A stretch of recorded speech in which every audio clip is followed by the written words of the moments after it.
You know, for decades, this whole egg thing has been a total source of confusion.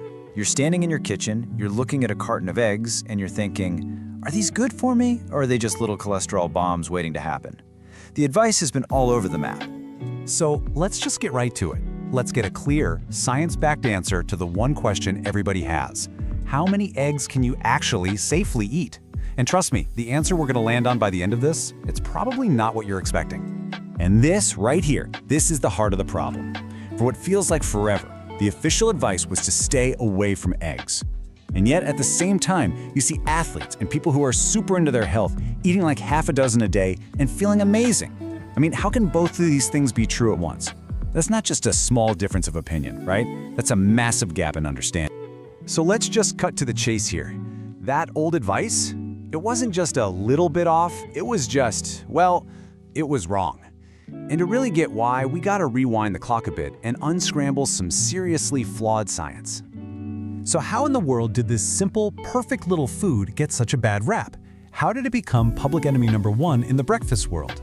Well, it all started with some early and frankly, pretty sloppy research. So picture this. It's the 60s, 70s, scientists are trying to figure out what's causing heart disease. So they start looking at what people are eating for breakfast. But here's the key.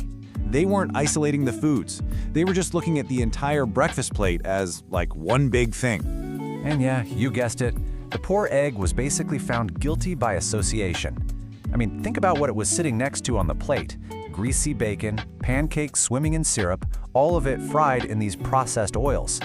The whole meal got the blame, and the egg unfairly took the fall. Thankfully, the way we do research now is just light years ahead. All right, so now let's fast forward and look at the modern science, which, let me tell you, paints a completely different picture. It turns out eggs aren't just not bad for you, they are one of the most nutrient-packed foods on the entire planet. And that whole story about cholesterol, yeah, it's been totally flipped on its head. Okay, get ready for a number that might actually blow your mind a little bit. 3,000 milligrams. That is roughly how much cholesterol your own liver makes every single day. Why? Because your body needs it. And your body is smart. It has this amazing feedback loop. When you eat more cholesterol, your liver just goes, okay, I'll make less. It regulates itself perfectly. And since your body is so good at managing cholesterol, it's pretty clear it's not the villain we thought it was. This analogy just nails it. Cholesterol is the repair crew. When there's damage in your arteries, cholesterol rushes to the scene to patch things up.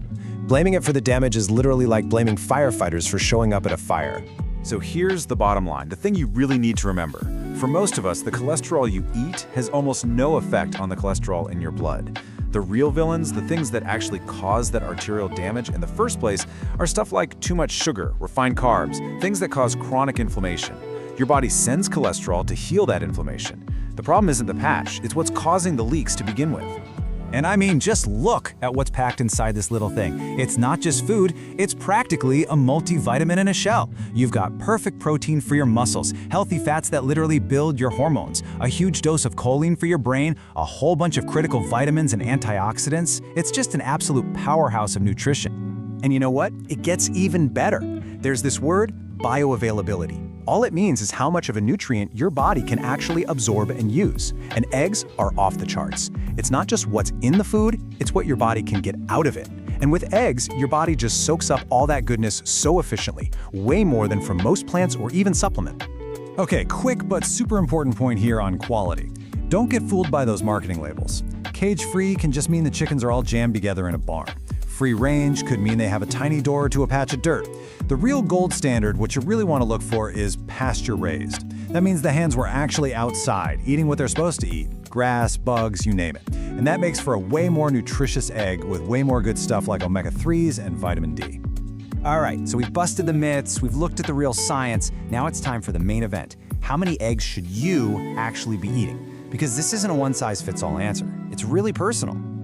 So let's find your number. If you're a generally healthy adult, that sweet spot is probably right around 2 to 3 eggs a day. Now, if you're an athlete, you need more protein to repair your muscles, right? So bumping that up to 3 to 6 eggs can be a game changer. For older adults, that same high-quality protein in 2 to 3 eggs is awesome for fighting off that age-related muscle loss. Even for people with type 2 diabetes, 2 or 3 eggs is a perfect low-carb choice that helps keep blood sugar stable. And for kids who are growing like weeds, 1 or more eggs a day is just a fantastic nutritional foundation. Now, of course, we have to be responsible here. There are a few exceptions. If you have a confirmed egg allergy, then obviously, you've got to steer clear.